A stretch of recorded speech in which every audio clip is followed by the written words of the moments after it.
Advice, I would say the technique and basic skills are the most important thing, because when you're young and you're growing up, I think in sport, not just in cycling but in everything, the kids who tend to be best at a very young age are just maybe a bit more physically mature, or a bit stronger, a bit bigger than their classmates or whatever else. Like in rugby, you used to get these big units that would just pile through the middle, score try after try, but they weren't necessarily learning the basic skills and improving.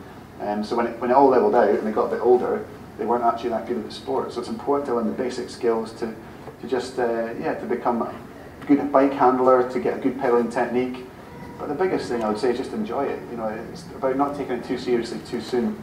If you take the fun out of sport, then I think when kids get to the stage where they can actually make their own decisions and decide if they want to keep doing it, they tend to stop. And the ones that love the sport will keep doing it regardless when they hit their late teens and they have the chance to make the choice for themselves. Having role models who do it clean is the biggest thing. You can believe in the people you see and think, well, if they can do it, I can do it. And then you take that sort of baton and pass it on and say, well, look, I can do it clean, you can do it clean too. If you're a 14-year-old with ambition and talent, and you've got parents that are supporting you, then yeah, you say, why not? Why not go for the Olympic Games? Why not go for to become a professional athlete? So for that reason, it was like, well, get a degree, get the qualifications, have a backup plan, and once you've got that, you can go out and ride your bike and see how far you can go. I literally couldn't bend my ankle because it had to completely stop my foot from moving. It was something like for 6 weeks. So frustrating. And you think, oh, but I just want to get back on the bike. But the point of this long, boring response is that I just tried to find anything I could do to help. So at that point I thought, well, I can't ride my bike, but what I can do in the gym, I can work my core.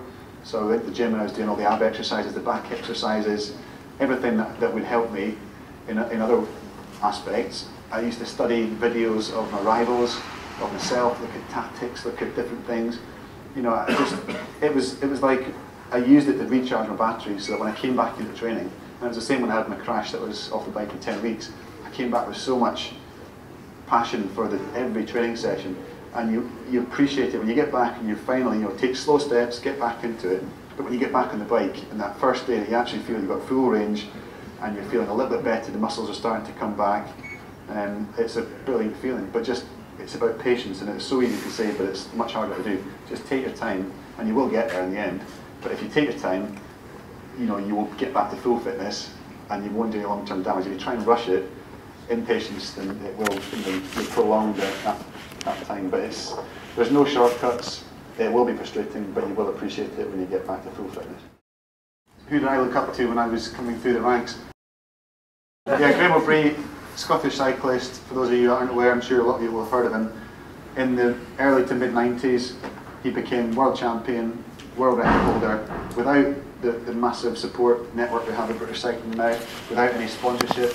He was unemployed, he had nothing, but he had the skills. So he, first of all, had the determination, second of all, knew how to do frame building, so he built his own bike out of bits of scrap metal.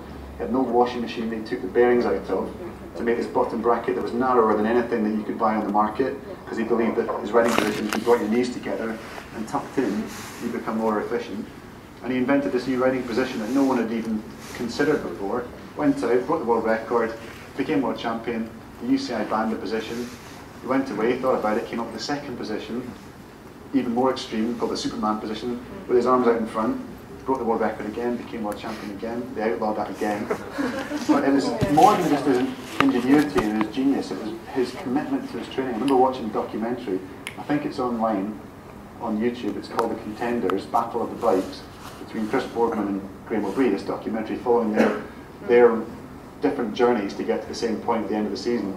And it's contrasting Boardman, who had science support, he had Peter Keane, he had the guys in white lab coats and machines that went beep, to then Graham sitting in his backyard with this washing line, and he's on his rusty old static bike and the sweat's running off him and he's pushing himself. And it was the description of what he was saying about the way he would push himself right to the limit and then beyond it, where he thought that the kind of mortal limits lay, he was willing to push himself a bit further. And that really resonated with me at that time. I thought, here's a guy that is so committed, he doesn't need to have people around him or a crowd cheering him or money or financial support, whatever. He was willing to do whatever he could do physically to get himself in the right shape for the race. And it stuck with me, and I thought, that's it, hard work will get you there.